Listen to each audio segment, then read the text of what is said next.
Yes, student, we have completed lesson 1 and I hope all you have completed lesson 1. If some students did not complete their chapter, please complete.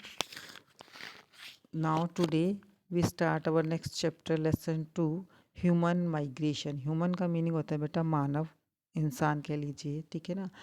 Migration का मतलब होता है जब आप एक जगह से दूसरी जगह पर जाते हो रहने के लिए, चाहे वो आप उस चीज़ को माइग्रेशन ही बोलोगे अगर आप अपने रिलेटिव्स के यहाँ पे जाते हो, कि आप अपने मामा के, बुआ के, मासी के घर रहने के लिए जा रहे हो 10-15 दिन के लिए, that is not called migration. ठीक है ना. माइग्रेशन होता है जब आप एक जगह से दूसरी जगह पे शिफ्ट कर जाते हो अपना सामान लेके, आप वहाँ पर कुछ सालों के लिए रहते हो, आपकी वहाँ ट्रांसफ़र हो गई है या आप परमानेंटली वहाँ पे रहना चाहते हो. तो जैसे आपको इस पिक में भी शो हो रहा है कि लोग जो है वो एक जगह से दूसरी जगह पे अपने सामान के साथ जो है वो जाने लग रहे हैं. दैट्स कॉल्ड माइग्रेशन, जब हम एक प्लेस से दूसरे प्लेस पर जाते हैं. But we don't call migration when we go to our relatives home, कि हम अपने रिश्तेदार के घर कहीं पर रहने के लिए जा रहे हैं फॉर सम डेज और some month. That is not called migration. So let's start our chapter. Migration is the systematic regular movement of people from one place to another.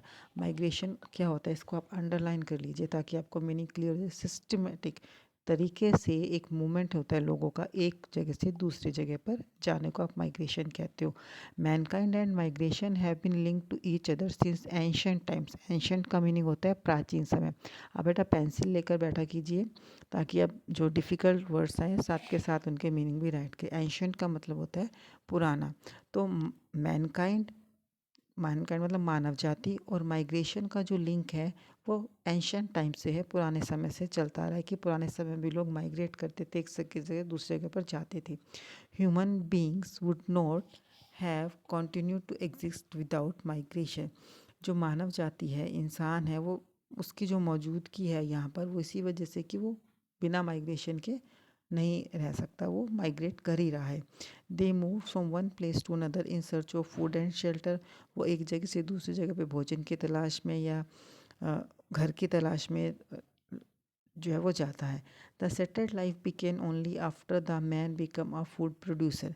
उसकी जो सेटल्ड लाइफ थी, आपने अर्ली मैन के बारे में पढ़ा होगा, वो भी क्या था, माइग्रेट करता था एक जगह से दूसरी जगह में खाने के लिए और रहने के लिए.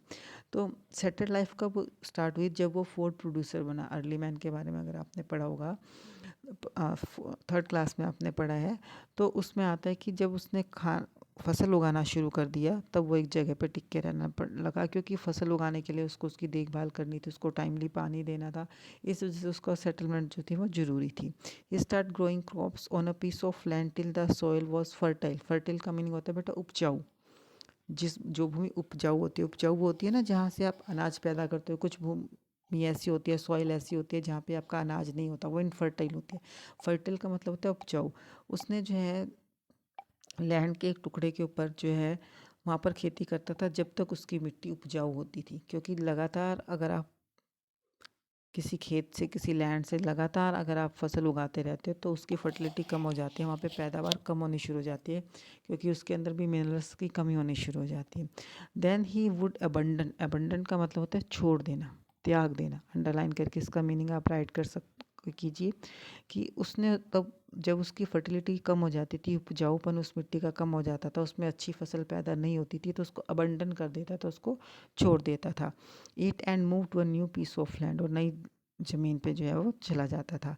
This type of practice of growing crops was known as shifting agriculture. इस तरह की जो खेती की जाती थी उसको क्या कहते थे, शिफ्टिंग एग्रीकल्चर. अब आगे ना शिफ्टिंग से ही आप मीनिंग निकाल दीजिए, शिफ्ट कर जाना, एक लैंड से दूसरे लैंड पे शिफ्ट कर जाना. But when the first land क्या हो जाती थी, infertile. When it become infertile, जब वो इनफर्टाइल हो जाती थी या उसमें लेस प्रोडक्शन होता था, कम पैदावार होती थी, तब वो नई लैंड पे शिफ्ट हो जाता था. उसको क्या बोलते थे, शिफ्टिंग एग्रीकल्चर जो था वो करता था. Now come to the page number 10.